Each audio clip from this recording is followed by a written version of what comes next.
Something moved on the long-range scanner. Captain Elara Corbin leaned forward, her palm flat against the worn metal of the console. She traced the sensor return with a finger. That's not Thornaki. Thornaki ships left heat blooms and chemical wakes from their living hulls. This return had neither.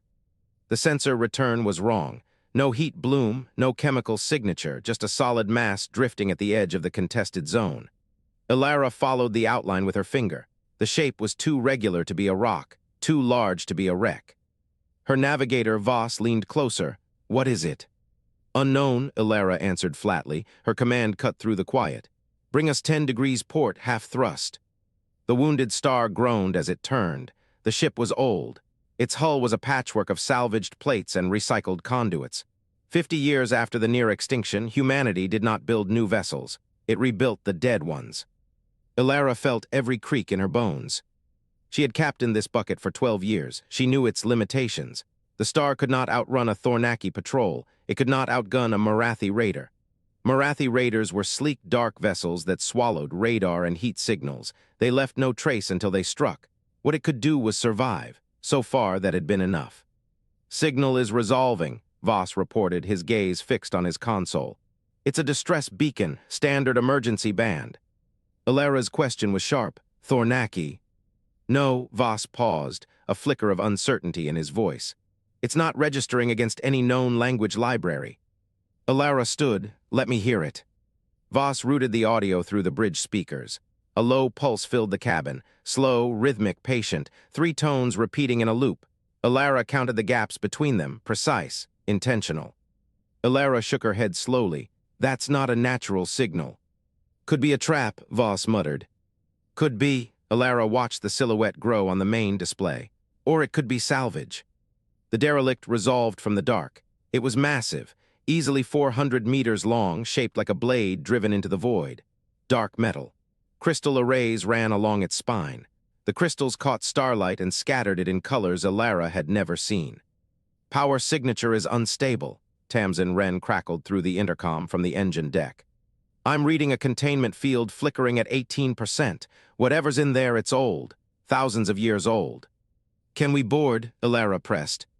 We can try, but if that field collapses while we're inside, then we won't be inside long. Elara cut the channel and turned to Voss. Prep a boarding team, Yumi Wren, standard salvage gear. Voss did not argue. He knew her tone. They suited up in the cargo bay. The suits were recycled from a dozen different models, patched seals, refurbished oxygen scrubbers. Elara checked her own regulator 3 times before she was satisfied. The airlock cycled open. The derelict's hull loomed ahead, close enough to touch. Elara kicked off and crossed the gap. Her boots met the metal with a hollow thump, no artificial gravity. The surface was cold through her soles, dark. The crystals above her pulsed with a soft blue light, slow and steady. I'm in, she broadcast, her voice a metallic rasp over the comm. Voss. Wind. Rend. Wire me through. Elara found a hatch. It was not a standard pressure door. It was seamless, a perfect circle cut into the metal, no handle, no control panel. She placed her gloved hand against it. The surface rippled. The hatch dissolved, not opened, dissolved. The metal flowed outward like water and then solidified again, leaving a passage. That's not human, Voss breathed, his voice tight. No, Elara agreed, it's not. She stepped through. The interior was wrong. The corridors were too wide. The angles were not right for a vessel built by a species that walked upright. Walls phased between solid and translucent, showing glimpses of chambers beyond. The light shifted with no visible source. The air smelled of ozone and something metallic, sharp and clean. Elara's helmet sensors registered no toxins, no pathogens. The air was breathable. The atmosphere is standard, Wren confirmed. Oxygen-nitrogen mix matches Earth baseline. That's impossible, Voss stammered. I know. They moved deeper. The corridor opened into a central chamber. It was vast. A sphere hung at the room's center, suspended by nothing. It was the size of a small ship. Its surface was smooth and dark, but beneath the darkness, light moved. It coiled and uncoiled like something alive. The power source, Wren whispered. That's what's running the distress beacon. Elara approached. The sphere hummed. The vibration traveled up through her legs into her chest. She felt it in her teeth. Her voice was firm. "I'm going to touch it." Captain Voss started. "If it kills me, you can say you told me so." She pressed her palm against the surface. It was warm, not hot, warm like skin. The hum stopped. Light blazed. Elara stumbled backward. The sphere's dark surface erupted with points of light. Hundreds of them, thousands, a star map. The constellations were wrong. The patterns did not match any sky she knew. The distances were off. The clusters were arranged in unfamiliar spirals. "It's a projection," Wren surmised, her engineer's curiosity overriding her caution. "Some kind of navigation archive." "Navigation to where?" Elara asked. Wren stepped forward. She touched the surface where Elara's hand had been. The map shifted. A planet appeared center screen. Blue and green, familiar coastlines, recognizable continents. Elara knew that world. She had been born on it. "That's Earth," Voss gasped. But something was wrong. The polar caps were larger. The deserts were smaller. One of the continents was not a continent at all. It was a chain of islands strung together like beads on a string. Elara stared at the landmass that should not exist. "That's not Earth," she countered, her voice low. "Not Earth as it is now." The silence stretched. "It's Earth as it was," Wren said slowly. "Before the near-extinction, before the event that changed everything." A cold certainty settled in Elara's chest. The artifact predated humanity's recorded history. It had been here before the catastrophe. It had been waiting. "This thing is older than we are." The sphere hummed again, louder this time. The vibration deepened, pressing against Elara's skull. "Captain," Wren warned, "the hull is vibrating. I'm reading structural shifts in the derelict." "What kind of shifts?" "It's restructuring. The walls are moving, the corridors are closing." Elara turned. The passage they had entered was gone. The wall was solid again, seamless and dark. "Evacuation," she ordered. "Now find another way out." "I'm pulling up the internal layout," Wren reported, her voice strained. "But it keeps changing. The geometry is not stable." "We're not staying to find out why." Elara grabbed Voss by the shoulder and pushed him toward a different corridor. It was open for now. It might not be open in 5 seconds. The thrum of the sphere grew. It felt like a heartbeat, a slow, patient pulse that had been waiting for thousands of years. And Elara realized with a cold certainty that she had woken it up. A signal registered at T0. A monitoring platform detected the energy spike. That platform was designated Primus 7. Primus 7 was a Vexari intelligence. It processed data across thousands of drones. The collective mind operated as a single entity. This specific fragment was called a node. The node held a portion of the whole awareness. The signature erupted from a contested sector near the Thornaki border. It lasted 1.4 seconds. It matched no known weapon profile, no propulsion failure, no stellar event. The anomaly was unique. That made it valuable. The primacy of calculus hung in the dark between stars. This was the Vexari mothership.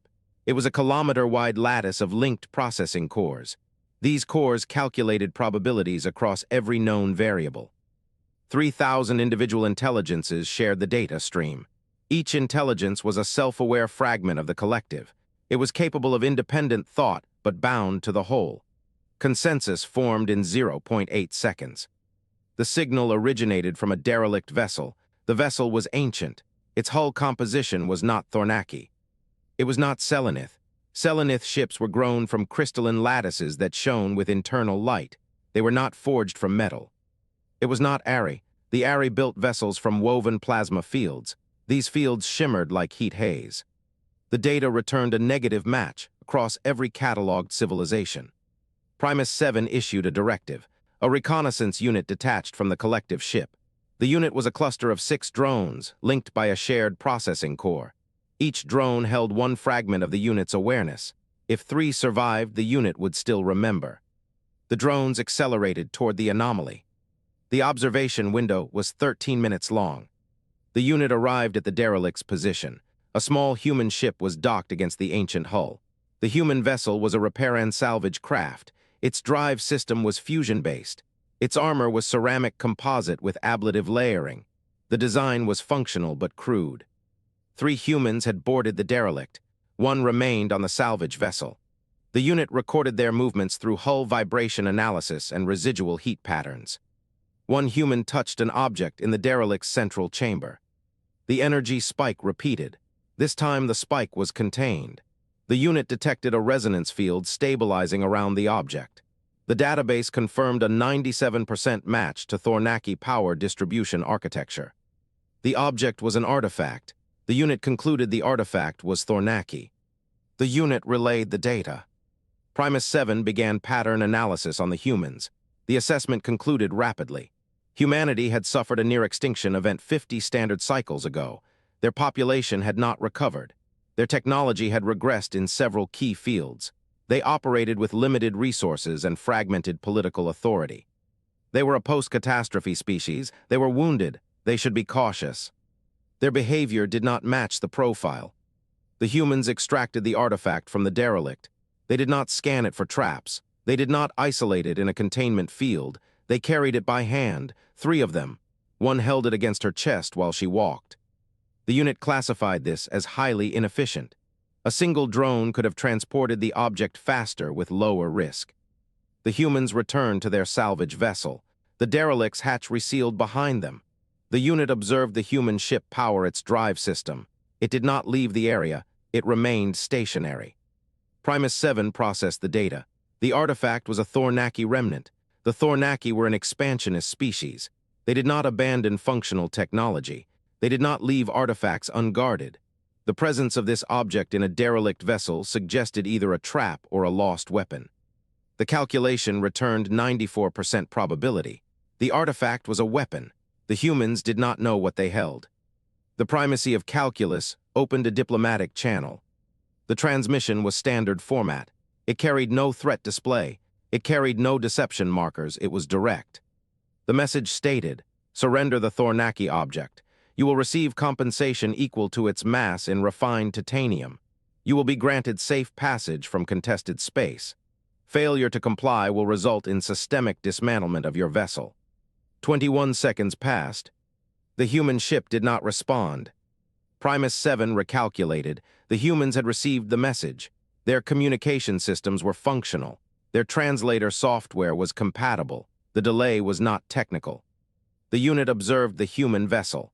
Internal heat signatures showed movement. 3 crew members had gathered in a single compartment. They were talking. The conversation lasted 11 seconds. Then one of them moved to the communication station. The human ship transmitted a reply. The message was short. It contained no negotiation. It contained no request for clarification. It contained only 5 words: "We decline. The artifact stays with us." Primus 7 queried the translator. The word decline meant refusal without alternative. There was no counteroffer. There was no logical framework. The humans had considered the threat and rejected it. This was not how post-catastrophe species behaved. They should prioritize survival. They should surrender the object. They should accept the titanium and leave. They did not. Primus 7 issued an escalation directive. The swarm emerged from the primacy of calculus. The swarm was a cloud of self-replicating drones. Each drone measured 20 centimeters across. Each drone carried a microtorch and a cutting laser. The swarm could consume a ship in 3 hours. It could dismantle a hull from the outside in. It could extract a single crew member from a sealed compartment without breaching the rest. The swarm was visible. It was intended to be visible. It spread across 2,000 kilometers of space. It moved slowly. It gave the humans time to register the threat and comply. The human ship did not comply. Instead, it moved. The salvage vessel fired its main drive. It did not retreat toward human-controlled space. It did not angle toward neutral territory. It changed course toward the Thornaki border. Primus 7 recalculated. The Thornaki border was 8 light hours away. The human ship would take 14 hours to reach it at current velocity. The Thornaki would detect the vessel long before it arrived. They would destroy it on sight. The Thornaki did not permit uninvited approach. The humans knew this. Their database contained Thornaki engagement protocols. Their navigational charts showed the border as a red hazard zone. They went anyway. Primus 7 considered multiple models. The artifact might be a bargaining tool. The humans might intend to trade it to the Thornaki. This was irrational because the Thornaki would take the artifact and destroy the humans. The exchange was not survivable. The artifact might be a control mechanism. The humans might be responding to a signal only they could hear. This was possible but unverified.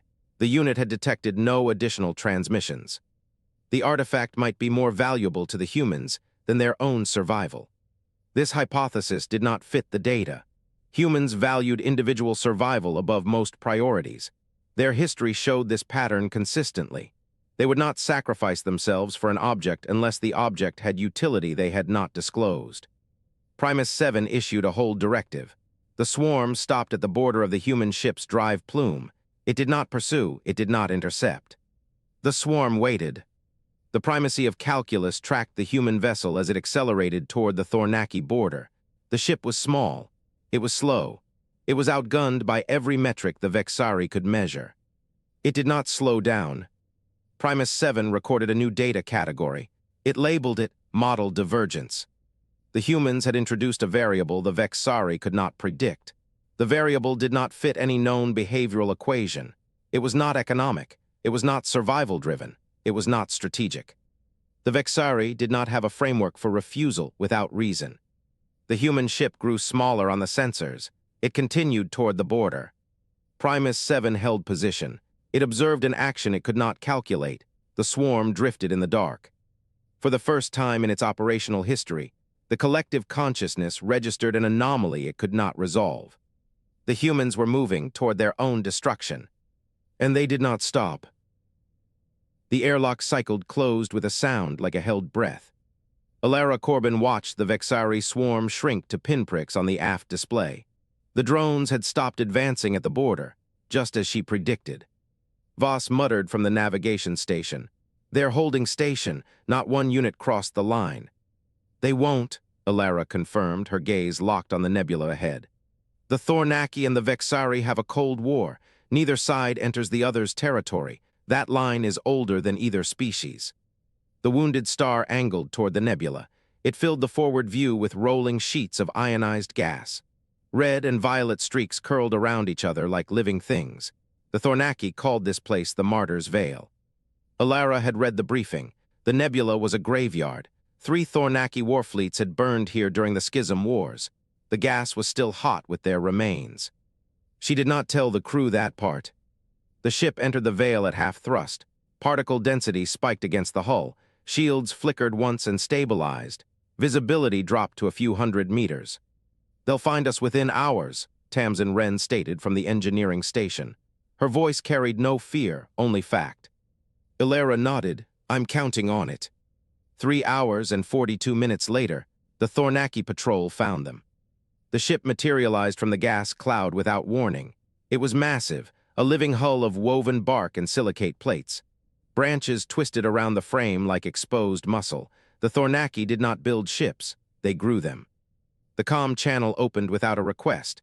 The voice that answered was low and dry, like wind through dead leaves. "Human vessel, you are in restricted space. Identify your purpose." Elara keyed the transmitter.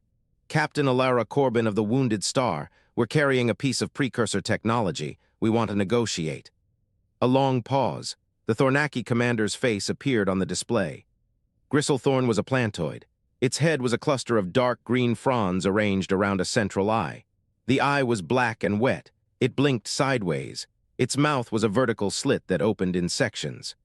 "You carry a precursor device," Gristlethorn stated, its voice flat. "Hand it over." "No," Elara countered, her tone level. "I offer a trade." The fronds stiffened. "You are in no position to trade. Your ship is small. Your weapons are primitive. My vessel could dismantle you in 3 salvos." "You could," Elara agreed, "but you won't because you want to know what I know." She held up the artifact. It pulsed with a soft amber light. The star map flickered across its surface. Gristlethorn's eye tracked the movement. Its fronds twitched.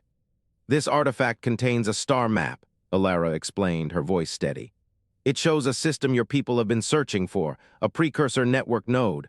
I want safe passage to that system. In exchange, I will let your scientists study the device." The commander remained still for a long moment. Its breathing was slow and rhythmic, a plant's patience. "How does a human know the pattern of the precursor network?" "I didn't recognize it," Elara admitted. "You did. That tells me everything I needed to know." Gristlethorn's fronds flattened against its skull. It was thinking. Elara recognized the posture shift. The Thornaki wanted the artifact. They wanted it badly, but they also feared it. Precursor devices had a reputation. They activated under conditions no species understood. They killed researchers. They opened doors that stayed open. Gristlethorn spoke slowly. You will allow my scientists to examine the device. You will not interfere. You will remain within my patrol radius at all times. When the examination is complete, we will discuss passage. Elara kept her face neutral. Agreed. The channel closed. Ren turned from her station. That was too easy. They're predators. They'll take the artifact the moment it becomes easier than keeping the deal. I know, Elara confirmed quietly. I'm buying time. She looked at the artifact. It hummed louder now, a deep vibration that traveled through the deck plates and into her bones. We need to get to that system before they change their minds. Voss pointed at the sensor readout. Captain, I'm picking up a harmonic resonance. It's coming from the center of the nebula. Elara crossed to the sensor station. The readings were strange, a frequency she had never seen. It pulsed at regular intervals, like a heartbeat. Source, she demanded. Unknown, it's not Thornaki. It's not any modern signature I can identify. Ren joined them. She stared at the data for a long moment. Then she paled. That's a message, Ren breathed, her eyes wide. It's repeating a single word. Elara felt the air grow cold. What word? Ren looked up from the display. Her voice was barely a whisper. Vanguard. The artifact pulsed in Elara's hands. The light grew brighter. The humming became a vibration that rattled her teeth. Gristlethorn's voice came through the comm. Human, your device is broadcasting. What have you done? Elara did not answer. She was watching the star map. The constellation at the center of the display was changing. Lines were connecting. Points were moving. The map was not a map. It was a signal. And something at the center of the nebula was answering. Voss spoke with quiet urgency. Captain, the resonance is increasing in amplitude. Whatever is out there, it's waking up. Elara gripped the artifact tighter. The surface was warm now, almost hot. She looked at the forward view. The gas clouds parted ahead. Something was forming in the darkness. A shape, massive, ancient. The wounded star's hull groaned. Ren's voice cracked. Captain, we need to decide now. The artifact hummed one final pulse. Then it went silent. But the thing in the darkness did not. The Vexari Council chamber was not a room. It was a lattice of pure data. This lattice was a geometry of consensus that existed across 17 light towers. Primus 7 occupied its usual node at the center of the exchange. To its left, Cohort 3 pulsed with agitation. Cohort 3 broadcast a compressed threat assessment. The human female had formed an alliance with a Thornaki commander. The artifact remained active. The unknowns were multiplying faster than the Council could resolve them. Primus 7 answered with a summary of its own observations. The humans had not weaponized the artifact. They had not attempted to activate it. They had displayed it to the plantoid as a bargaining piece. Cohort 3 responded with a demand. Immediate full-scale invasion. The variables were too dangerous. The humans were unpredictable. The artifact could not be allowed to remain in play. The Council fractured into sub-debates. 4 nodes supported Cohort 3, 3 supported continued observation, 2 abstained. Primus 7 recalculated its position. The humans were operating on a logic model the Vexari did not possess. They were not following threat response protocols. They were not optimizing for survival. They were doing something else entirely. The collective consensus was fragile. Primus 7 could feel the instability spreading through the lattice. A single wrong decision would fragment the Council into competing directives. It proposed a compromise. 1 covert probe, observation only, no engagement. Cohort 3 objected. The risk was unacceptable. Primus 7 overrode the objection with a direct data feed. The humans were inside a Thornaki nebula. The nebula contained the remnants of a war fleet. The Vexari could not enter without triggering a conflict with the Thornaki themselves. A single probe could slip through. A fleet could not. The Council agreed. Primus 7 dispatched the probe. The unit was small. It was silent. It carried no weapons and no transponder. It was a single eye, nothing more. The probe traversed the nebula boundary at a crawl. It threaded between the hulks of dead Thornaki ships. It navigated the debris fields without disturbing a single particle. It found the human vessel. The ship was damaged. The probe cataloged the damage. Hull breaches in 3 sections. A power coupling failure in the primary reactor, a compromised seal on the forward airlock. The humans were operating at 72% efficiency. They should have been in full repair mode. Every available resource should have been directed toward survival. They were not. The probe focused its sensors on the interior of the ship. The crew compartment was small. 4 humans occupied it. They were seated around a flat surface. On that surface were containers of organic material. Primus 7 analyzed the scene. The humans were consuming nutrients. This was a necessary biological function. But they were also vocalizing. They were producing patterned sounds at each other. The probe classified these as linguistic exchanges. The database identified them as non-essential communication.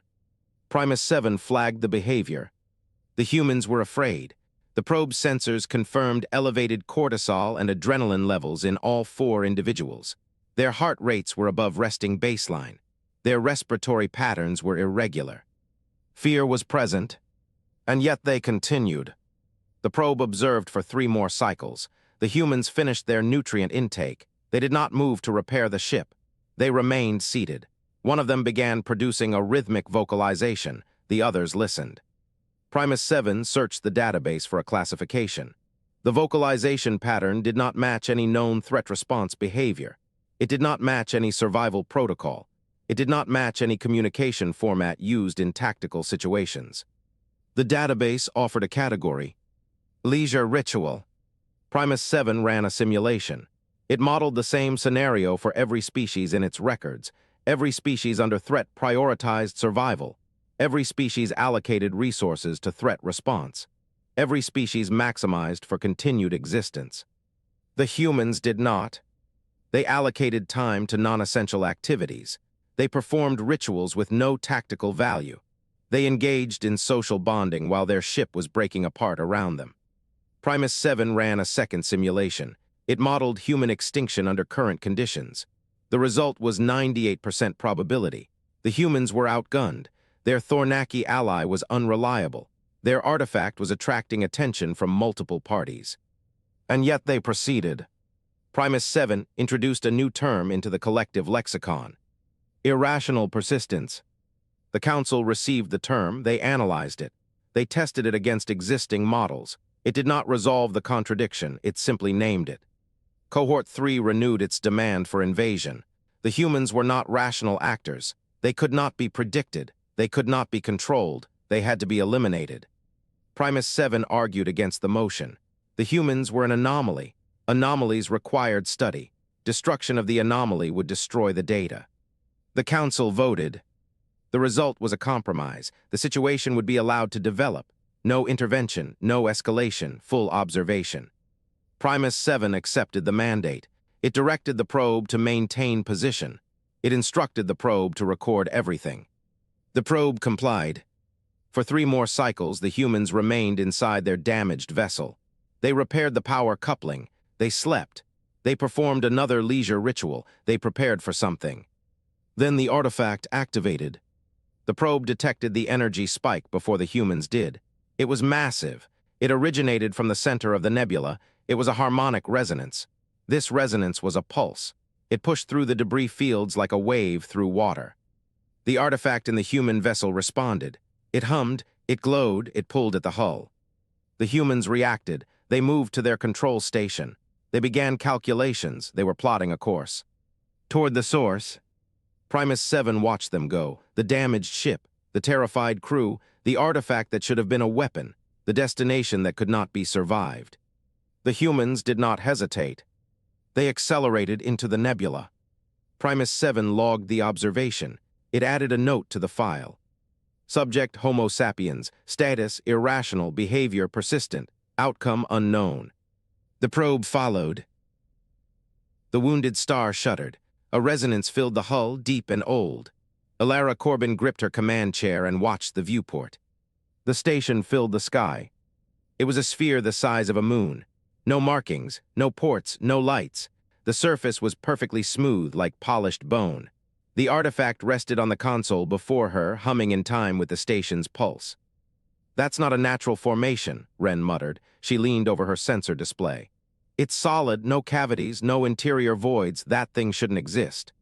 It does, Elara breathed. The artifact projected a beam of light. It lanced across the vacuum and struck the station's surface. A section of the hull dissolved, not shattered, not melted. It simply ceased to be. A doorway opened into darkness. Well, Voss quipped from the navigation station, his voice tight with false bravado. That's not unsettling at all. Elara stood, suit up, full kit. Ren, I want every sensor recording. Voss, keep the engines warm. Voss's voice was incredulous. You're going in. I'm going in. The airlock cycled. Elara stepped onto the station's deck. The surface felt organic under her boots, soft, giving like walking on skin. The walls pulsed with a slow bioluminescence, blue and green, like a heartbeat translated into light. The atmosphere was breathable. Ren followed close behind. Her scanner clicked in steady rhythm. Oxygen, nitrogen, trace argon, Earth standard mix. Pressure is 0.9 atmospheres. Temperature is 22 Celsius. That's not possible, Elara whispered. It shouldn't be, it is. They moved deeper. The corridor widened. The walls grew brighter. Elara saw patterns in the light, slow waveforms that rippled in sequence. It was a language. She could almost read it. The artifact pulsed against her chest. They reached a chamber. It was vast. The ceiling vanished into haze. At the center stood a column of liquid light, rotating slowly, suspended in nothing. Data streamed through it. Symbols, numbers, diagrams. Ren stopped walking. The systems are operational. Elara's question was quiet. How long? Ren checked her scanner. She went still. 430 million years. Elara said nothing. The number was too large. It did not fit inside her mind. She walked to the column of light and held up the artifact. The symbols changed. They shifted, reformed, and became words. Human words. English. She read the translation. Her hands began to shake. The truth was written in clean script, stark and final. The precursors were not aliens. They were human. A human civilization had risen before the last extinction cycle. They built cities on worlds humanity had never found. They bent gravity. They unlocked time. They achieved technologies that looked like magic. They called themselves the First. And they saw the end coming. The station was a seed vault. When the First detected the extinction event approaching, they did not fight. They knew they could not win. Instead, they seeded the galaxy with life. They engineered new species. They placed their genetic signature inside every intelligent race. Those races would follow. The Thornaki carried precursor DNA. The Vexari carried precursor DNA. The Marathi, the Selenith, every thinking species in the galaxy shared a single ancestor. The First. Elara, Ren's voice was tight. What does it say? Elara could not answer. She scrolled deeper. The station held more data, a final message. It was addressed to the survivors. To humanity. She read it aloud. Her voice was flat. We left the galaxy because something is coming. Something happens that hunts civilizations at their peak. We could not stop it. We ran. Ren stared at her. Ran where? They don't say. What hunts civilizations? Elara shook her head. The message continued. It described a pattern, a cycle. Every species that reached a certain threshold of power attracted attention. Something emerged from the spaces between stars and erased them. The First were not the first. They were simply the only ones who escaped. The station was a warning, and humanity was the inheritor. Elara lowered the artifact. The column of light flickered. The station groaned. A deep vibration traveled through the deck. The walls brightened to white. Ren grabbed her arm. Something just changed. The station's power output just spiked by 3 orders of magnitude. What does that mean? It means it's waking up. A new symbol appeared in the light. It was a tactical display. Elara recognized the formations, Vexari signatures, dozens of them. They had broken the border. They were moving fast. Another group appeared, Thornaki, larger, closer. The display showed the wounded star trapped between them. They're both coming, Voss reported over the comm, his voice strained. I've got Vexari war drones inbound from the rim. Thornaki battle groups closing from the core. We are the center of a very small target. Can we run? Elara asked. Not before they reach us. The station's lights changed. They shifted from blue to deep red. A new sound filled the deck. It was not a hum, it was a chant. Low, rhythmic, thousands of voices speaking as one. Ren's scanner beeped. The station has weapons, massive power draw. I'm reading energy signatures I don't recognize. Are they targeting us? No, they're targeting the fleet. Elara looked at the tactical display. The Vexari formations were breaking apart. The Thornaki were halting. Something was wrong. They were reacting to the station's activation. They sensed it. The artifact pulsed against her chest. Hot, urgent. It wanted something from her. She looked at the message again. The final words glowed in the dark. The station is your inheritance. Use it. Elara closed her eyes. She did not know the weapon systems. She did not know how to command a precursor station. She was one woman with a damaged ship and a crew of 4. The galaxy was waking up to war. She opened her eyes. The station waited. Ren, she commanded, her voice ringing with newfound authority. I need you to find me a command interface. Ren stared at her. You're going to fight both of them. I'm going to survive. Ren nodded once. She turned to the column of light and began working. Her hands moved across surfaces that had no buttons, no controls, no logic to fit human engineering. She did not stop. The chant grew louder. The red light deepened. The walls began to pulse in time with Elara's heartbeat. She understood now. The first did not leave their weapons behind by accident. They left them for the ones who would come after, for the survivors, for the ones who refused to die. The station shook. A weapon fired. Elara did not order it. The station acted on its own, a guardian awakening from a sleep that spanned geological ages. The Vexari fleet scattered. The Thornaki regrouped. The wounded star sat between them. And the station was not finished. The door dissolved under Elara's palm before she finished reaching for it. She stepped through into the control chamber. Ren followed, her footsteps silent on the seamless floor. The column of light still pulsed at the chamber's center. The tactical display hung in the air, showing 2 fleets converging. Vexari vectors closing from the spinward approach. Thornaki biomass signatures massing at the nebula's edge. Elara stared at the light column. The data still burned in her memory. 430 million years of lineage. Every species in the galaxy carried human DNA. Every war had been a family killing family. She made her decision. Open a channel, she ordered, her voice clear and cold. Broadband, all frequencies, no encryption. Voss's voice crackled through her implant. Captain, that will broadcast our exact position to every ship in the system. I know, Elara confirmed. Do it. A pause, then the channel opened. She felt the carrier wave hum through the station's bones. This is Captain Elara Corbin of the human vessel Wounded Star, she began. I am transmitting data from the precursor station you are all converging on. The translation is complete. The precursors were human. They seeded every intelligent species in this galaxy with their own genetic code. Every one of you carries human ancestry. You are my cousins, all of you. She paused, the silence stretched. The precursors left a warning, she continued. Something hunts civilizations at their peak. They fled to escape it. I am offering the same warning to you. Stop fighting. Read the data. Decide what you want to become. She cut the transmission. The display showed no change. The Vexari fleet still advanced. The Thornaki ships still moved. Then the Vexari formation stuttered. Elara watched the tactical overlay. The orderly grid of drones began to drift. Vectors wavered. The smooth, precise movement fractured into chaos. Aboard the primacy of calculus, something broke. The collective received the data stream. It contained a category error. This error defied resolution. Every classification system the Vexari had ever built assumed one fundamental truth: each species was distinct, separate, classifiable. The data erased that distinction. The consensus lattice attempted to reclassify. It failed. The humans were not a separate species. They were the origin species. Every metric the collective used assumed independence. None of the metrics applied.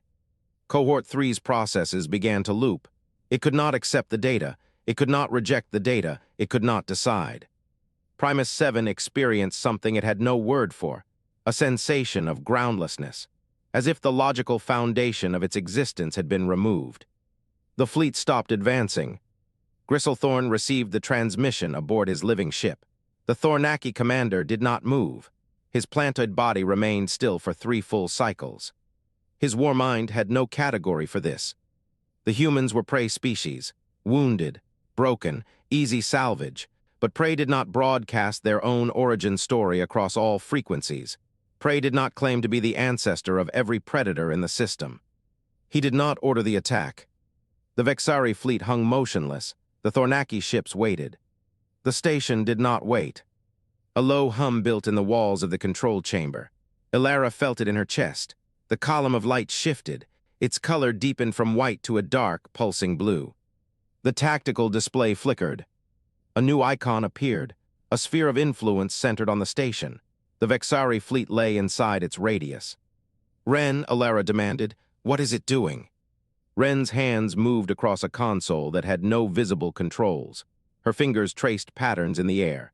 "It's identifying threats. The Vexari swarm is classified as hostile. The station is activating a defensive system." "What kind of system?" Ren's face went pale. "Temporal anchor. It's going to freeze time in a sphere around the swarm." Elara grabbed the console edge. "Can we stop it?" "I don't think we control that," Ren answered, her eyes fixed on the display. "The station decides." The hum peaked, then it stopped. The tactical display showed the Vexari fleet, every drone held perfectly still. No movement, no vector change, no signal. Primus 7 experienced something it had never experienced before. It could not think. The time-stop sphere had frozen the swarm's processing. Every drone hung suspended. The collective's thoughts did not move. They did not change. They simply existed in a single frozen instant. The station did not attack further. It waited. Elara stared at the display. The Vexari fleet was a static image. The Thornaki ships held position at the nebula's edge. The station was silent. She realized the truth. "It's waiting for me," she realized aloud. Ren turned. "What do you mean?" "The artifact chose me. The station recognized me as an heir. It's giving me control." Elara looked at the column of light. It pulsed gently, waiting. She could destroy both fleets. One command. The station's defenses were beyond anything in the galaxy. She could wipe out every Vexari drone and every Thornaki ship in the system. She could rule. She did not want to rule. She opened the channel again. "This is Captain Corbin," she announced. "The station is armed. I have the ability to destroy both of your fleets. I am not going to do that." She took a breath. "I am offering a truce. The Vexari must accept the data I transmitted. Rebuild your classification systems. Learn to live with the truth. The Thornaki must accept that humanity is not a rival species. We are your elder siblings. Treat us as such." The silence stretched. The Vexari fleet remained frozen. The Thornaki ships did not move. Then a single message arrived from the Vexari fleet. It was Primus 7 voice. Flat, measured, but with an undertone Elara could not identify. "Request clarification. The data contains contradictions. Our systems require processing time. Withdraw the time lock and we will negotiate." Elara looked at Ren. Ren shrugged. "They want to talk," Ren observed, a note of awe in her voice. "That's more than we had 5 minutes ago." Elara looked at the Thornaki display. No message, no movement. Gristlethorn was in shock. She could see it in the stillness of his ships. She waited. The galaxy would never be the same. The old order was breaking. Every species would have to rebuild their understanding of themselves. The wars would not end overnight, but something new was forming. She opened her mouth to respond. A new signal appeared on the display. It was not Vexari. It was not Thornaki. It came from outside the galactic arm, from deep in the void between galaxies. It was a single repeating message. "Vanguard, we are returning. Prepare the way." Elara's blood went cold. The artifact pulsed once, hard against her chest, and the station's lights shifted to a deep, urgent crimson. The station trembled around Elara Corbin. Not from weapons fire, not from engines. The tremors came from something deeper, something waking. Ren stood at the secondary console, her hands pressed flat against the surface. Her knuckles were white. "The station is broadcasting," she reported, her voice strained. "Not to us, to something beyond the galactic rim." "What kind of something?" Elara asked, her eyes fixed on the tactical display. "I do not know. The signal is not a language. It is a mathematical proof, a location, a door." Elara crossed to the main display. The star map rotated slowly, showing the Milky Way from a god's perspective. Then it zoomed out, past the spiral arms, past the halo of globular clusters, past the thin layer of stellar debris. This debris marked the galaxy's edge, into the void. Something was coming from the void. The display resolved an image, a fleet. These were not ships in any recognizable sense. They were spheres of liquid metal, Each one was the size of a small moon. They moved without thrusters, without visible propulsion. They simply flowed through the dark. Their surfaces rippled like mercury under a wind that did not exist. Ren made a sound, low and inhuman. Elara, those are not machines. What are they? I think they are the precursors. The fleet emerged from outside the galactic disk. One by one, the spheres crossed the boundary of the outermost stars. They did not stop. They did not slow. They came in a silent procession. 73 of them. Each one was a monument to a species that had fled the galaxy 430 million years ago. They had returned. The station received a transmission. It arrived not as radio, not as light. It arrived as a direct pressure against Elara's skull, a voice that did not use sound. She understood it. "Air, we have returned. The hunter has been detected again." Voss's voice crackled through the comm. "Corbin, what is happening? The station just lit up like a beacon. I am seeing contacts on long range, a lot of them." "The precursors are here," Elara answered, her own voice sounding distant to her. A pause, then Voss's voice, quieter than she had ever heard it. "That is not possible." "It is happening. Hold position. Do not fire on anything."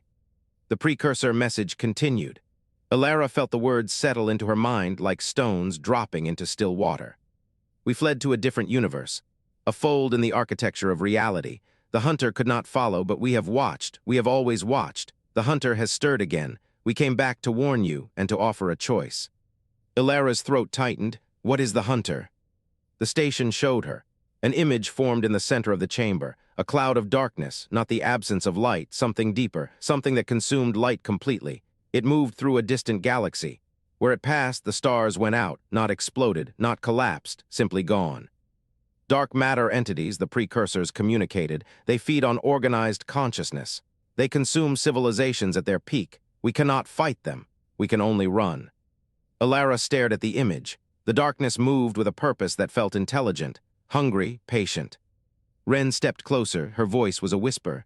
"Elara, what did they offer?" "A choice," Elara said. "Run with them or stay and fight." The station's display shifted. It showed the galaxy from above. The Vexari fleet still frozen in the temporal anchor. The Thornaki war vessels holding position at the nebula's edge. The wounded star, a single ship dwarfed by the forces around it. And the precursor fleet, waiting. The Vexari Council opened a channel. Elara heard Primus 7 voice, stripped of its usual cold precision. It sounded mechanical but fragile. "Human Corbin, we have detected the precursor vessels. Our calculations indicate a technological gap of 8,000 years, possibly more. What is their intention?" Elara told them. The channel went silent for 3 full seconds. Then Cohort 3's voice replaced Primus 7. It carried a note Elara had never heard from the Vexari. "Fear. You are telling us the precursors fled a predator. They have returned only to offer us a place in their evacuation, and you are considering refusal." "Not considering," Elara corrected. "I have decided." She opened a second channel. The Thornaki commander, Gristlethorn, appeared on the display. His branch-like limbs trembled. His leaves curled inward, a sign of distress she had learned to read. "Human," he rasped. "Explain." Elara explained. Gristlethorn was silent for a long moment. Then he spoke, his voice rough. "The precursors are gods. If they cannot fight, no one can. You would doom your species to extinction." "Maybe," Elara conceded, "but I remember what extinction looks like." She told them about the near-extinction, about the war that had burned humanity's cradle, about the billions who had died, about the survivors who had crawled out of the ashes with nothing but their hands and their will. "We did not survive by running," Elara declared. "We survived by adapting, by fighting, by refusing to die." She looked at the precursor message, still glowing in her mind. "The precursors have been running for 430 million years. They have crossed universes. They have hidden in folds of reality, and still the hunter finds them, still it comes." She paused. "Running does not work. We will stay. We will fight." Ren touched her arm. "Elara, the odds are 0. The Vexari calculated it. The precursors admitted it. There is no scenario where we win." "I know. Then why?" Elara turned to face her chief engineer. She saw the fear in Ren's eyes, the same fear she felt coiling in her own chest. "Because someone has to be the first," Elara said. "The first species that does not run, the first that fights. Maybe we lose, maybe the hunter consumes us, but maybe the next species sees our bones and learns something. Maybe they build on our failure, maybe they win. She turned back to the display. The galaxy has 1,000 years. The precursors said the hunter will arrive in 1,000 years. That is 1,000 years to prepare, 1,000 years to build, 1,000 years to find a way. She opened a broadcast channel. It reached the entire system. The Vexari fleet, the Thornaki armada, the precursor spheres, every listening species. This is Captain Elara Corbin of the human vessel Wounded Star. I speak for humanity. We will not flee. We will stay. We will fight. The Vexari can stay with us or leave. The Thornaki can stay or leave. The precursors have offered an exit. We choose not to take it. She closed the channel. Then she waited. The Vexari Council took 11 minutes to respond. Primus 7 voice returned. It sounded different, uncertain. We have recalculated. The odds remain 0, but we have also calculated something else. The probability of survival through flight has declined by 12% in the last cycle. The precursors cannot outrun the hunter indefinitely. Another pause. We will stay. Elara felt something crack inside her chest. Relief, fear, hope, she did not know which. The Thornaki commander responded next. Gristlethorn appeared on the display. His leaves had stopped trembling. The Thornaki have never run from a fight, he announced. We will not start now. He paused. Besides, it would be a shame to let the humans have all the glory. Elara laughed. It was a broken sound, but it was real. The precursors sent their final message. It arrived in the same pressure against her skull, but this time it carried something new, approval. We have never seen this, a species that chooses resistance over survival. It is illogical, but it is also beautiful. The spheres began to move. They turned as one, their liquid metal surfaces rippling in the same direction. We will seed the void with warnings. We will leave trails leading here. If other species find them, they will know where to come. Perhaps that is our purpose, not to run, to guide. The hunter arrives in 1,000 years. Make them count. The spheres accelerated. They crossed the galactic disk in moments. They reached the void. They folded into nothing. The precursors were gone. Elara stood in the center of the station chamber. The artifact floated before her. It was no longer a key. It had become something else, a beacon. It emitted a signal, not of warning, of defiance. She looked at the display. The Vexari fleet remained frozen. The Thornaki waited. The galaxy held its breath. 1,000 years. That was all the time they had. Elara did not look away from the void. She knew the hunter would come. She knew the odds were 0, but she also knew something else. Humanity had been at 0 before. She keyed the ship-wide channel. Ren, start mapping every precursor system in the archive. Voss, calculate the fastest route to the nearest inhabited world. We have work to do. She turned to the artifact. Its pulse matched her own heartbeat now, steady, defiant. And someone get me a list of every shipyard within 100 light years. We are going to need a bigger fleet. The station hummed in agreement. The countdown had begun, and Elara Corbin had no intention of wasting a single second.